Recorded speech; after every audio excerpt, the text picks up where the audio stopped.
I'm so grateful. You already know. I'm about to read an online devotional by Alabaster Co. And their essays are always so good. And I'm going to read this one on creativity, faith, and cooking. It sounds random, but I'm excited. There that word is again. Margins. God is so good. Hey, so I finished reading my Bible and doing my study. I really enjoyed that devotional I read, and I had this reflection. I wrote it down that I'll just read out what I wrote. It speaks volumes that Jesus' first miracle was turning water to wine. Festivity. It seems frivolous, and it wasn't even yet his time, but he stepped out to miraculously provide for joy and family. God is good. Joy is important to him. Yeah, it was just making me think, like, oh my goodness, it doesn't even seem like the most big, it's not like a, you know, we would prioritize like this person's in pain. Like lots of these miracles were, you know, healing lepers, healing people with illnesses, people who are blind and that kind of thing. And it's just like, I was like, whoa, it actually speaks volumes that the very first miracle that he did, and that he was like, he even said to his mom, it's not yet my time, but then, you know, he still provided that miracle, was really providing wine at a wedding. It's not even like providing water at a wedding. It's not like the most necessary thing. And so it just made me think again about this month and this whole thing of like building in margin. Sometimes life isn't always about the necessary thing in terms of like your most basic survival need. Like you want to thrive, not just survive, you know what I'm saying? So like, you might think like, oh, this isn't important to God because it's not like I need it to live, but like God is more than happy to furnish us with the desires of our heart, with our wants, and as well as our needs, you know. So that was really lovely for me. And then also I've been reading the book of Acts, which yeah, is a roller coaster ride. I'm loving it. It's great. It's really interesting. I feel like this chapter I was reading, I was like, oh, this happened and this happened. We're loving it. Yeah, the way King Herod died, man, I was like, oh my goodness. Like there's just so much drama in the book of Acts. We love it. We love to see it. It's very interesting. Hello. I am super motivated. It's a little while later. I'm so motivated today. The sun is shining. I'm in a really good mood. I feel like, so yeah, which is interesting because in this August healing month, like obviously I was like, when I feel motivated, what do I do?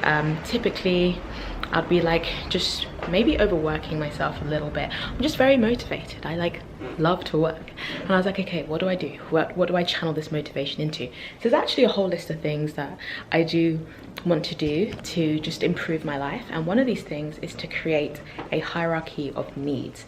I've really been feeling God push me to create a hierarchy of needs for a little while now.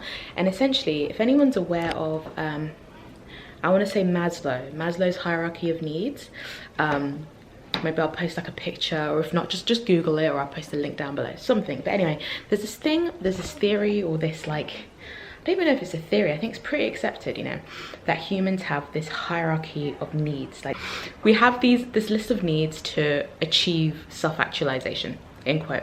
So like, I think in the bottom tier is like your standard needs, like food, water, air, light, these kinds of things. And then as you go up, it gets a bit more specified. So once you've got those base things, then you can focus on like safety, I think. So it's like having a roof over your head, And once you've got those core like safety things, you can then focus on like community and connection and friendships, which humans also need. So it's not saying it's not important, it's just saying one level will allow you to focus on the next level. Once you've got community, you can then focus on, I don't know, there's lots of different things. And then the tiniest little, because it's a triangle, right, it's a pyramid, the tiniest part at the top is like self-actualization. Anyway, that's all great, that's all cool, like I think it's really interesting.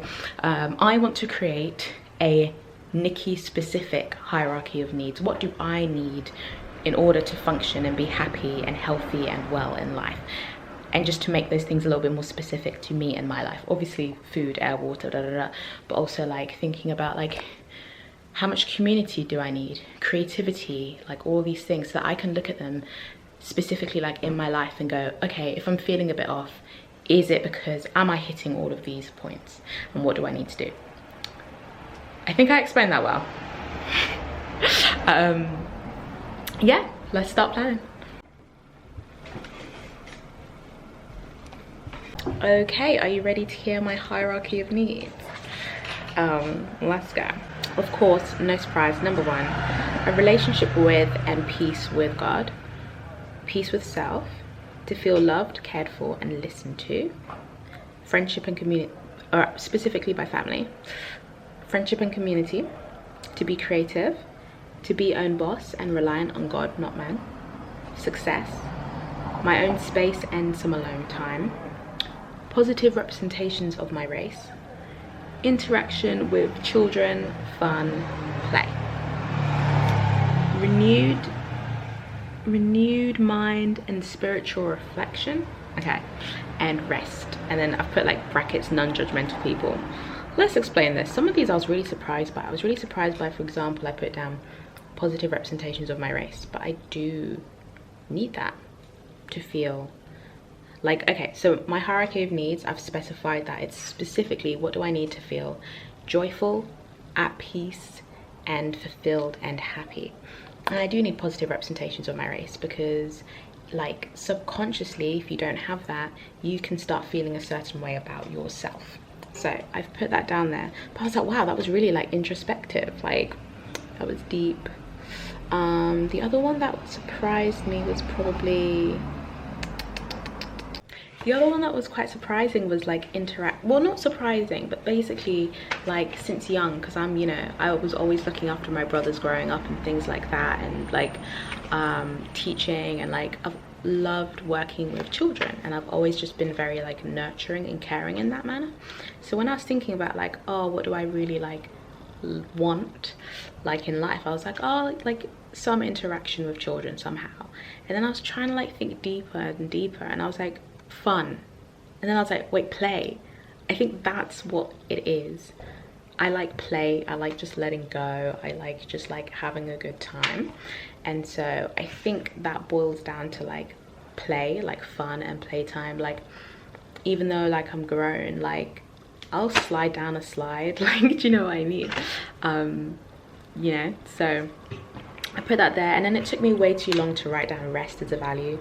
I think they started off in order of like importance. Like for me, the relationship and peace with God is really important, but then some of them are just not in order. Like rest at the moment is like the very last thing I wrote, which but yeah, those are my hierarchy of needs. I highly recommend that you create a hierarchy of needs for yourself, because if at any point you're feeling unhappy or unaligned, you can look at your hierarchy of needs and be like, okay, what am I not addressing? Or I'm feeling a bit wobbly, that's because the most foundational thing, I'm currently not feeding into it, or I'm currently not like living that way, you know? So yeah, this was fun, this was helpful. I've been wanting to do it for a while, as I said. I want to write it up properly, stick it up on my wall, then I can always see it. Which, as I'm saying this, again, like this month has come out of like, you know, not to be dramatic, but it did come out of me just feeling like a little bit overwhelmed, or feeling like I had some things to deal with. And so again, we're getting wisdom here from what I've learned. And from what I've learned is that I need rest. I need like a relationship and peace with God. I need peace with myself. I need like these, just, you know, you learn through, if you neglect certain things, you learn to include them, or, you know, prayerfully you learn. And I'm learning, so very grateful to God. And yeah, I hope you're all enjoying this vlog. I'm gonna try, oh, it's gonna run down. Yeah, that was my water bottle lid that just rolled off the table there. But yeah, the sun is still shining. It's making me a little bit sleepy. Next on the list is building my music taste. I used to be a big heavy metal fan back in the day, but I have no idea what bands are big or popular right now in the metal scene. And in general, like, I don't feel like I have like specific artists that I listen to, which I would like to consistently be able to go like, I love this artist. So I want to try different genres and then find specific artists within those genres. I think I would enjoy some pop punk, which I never used to enjoy ever before. let's find out who's big in metal at the moment. And then there's some pop artists I think I could really enjoy. Okay, I'm gonna give you a music reference if you want to give me any help. Okay, so there's a song by Billie Eilish that I have been obsessed with. It's called Happier Than Ever. Give it a listen. It starts off like really like, I don't know, it sounds like a really like old kind of sweet, then it develops into this really cool, I don't know what genre of music I would call it, like a hard rock I guess, but I love the sound of it. Maybe I'll play like a little bit. Listen, please listen to the song. That vibe I'm so down for. So it's more like hard rock than heavy metal. I don't know who's in the hard rock. Pop music is always there, R&B is always there, but again I don't have specific artists that I listen to. Like I'm not one of those people that's like, oh my gosh, obsessed with like any specific artist right now. So I'm gonna fold some clothes, I'm gonna try some different albums, and then we'll see what works. We're gonna start with Machine Gun Kelly because that's quite pop punky-ish. Might be a vibe, it might not be. Let's see. Okay, so the first song we're gonna listen to, wait, Machine Gun Kelly did a song with Bring Me the Horizon. Shut the front door, hang on. What? What? I didn't know that. I got 6 ways to say that.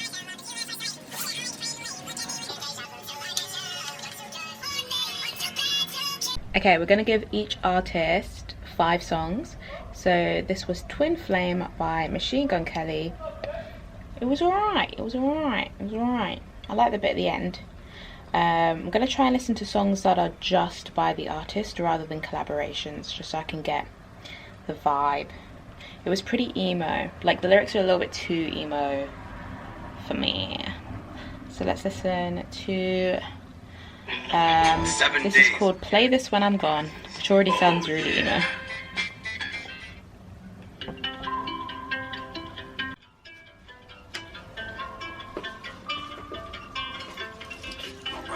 Message just so I had to let you know that everything about me was you. Alright. The memories inside of me. To the nights I was hooked on the ivory. Head hurting all week cause the bad coat. And the same week people overdose, that's fucked up. But I guess I lucked up. Okay, I like the rap. I like the rap. I didn't know he rapped.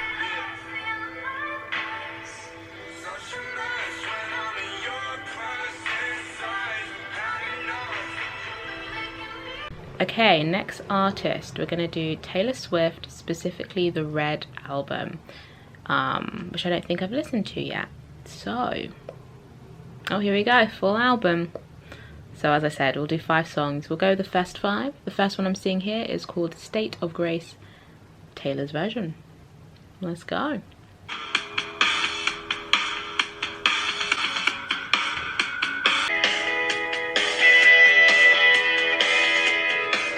Alrighty, we're going to listen to a band that I have always loved, still love, but I've only listened to their old stuff. So, new album, let's go. I haven't really kept up. So this is Bullet for My Valentine.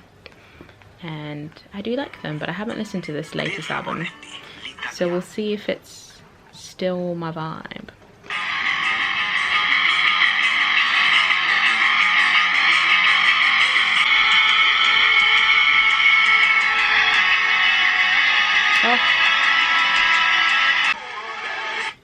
Matt Tuck's voice, I love it so much. Oh my goodness.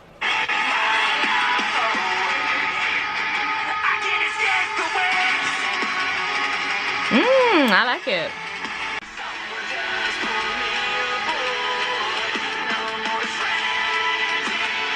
Alrighty, we finna leave the house in a little bit. I'm heading to dance class. This makeup, this lipstick right here is way too red. Can you see it?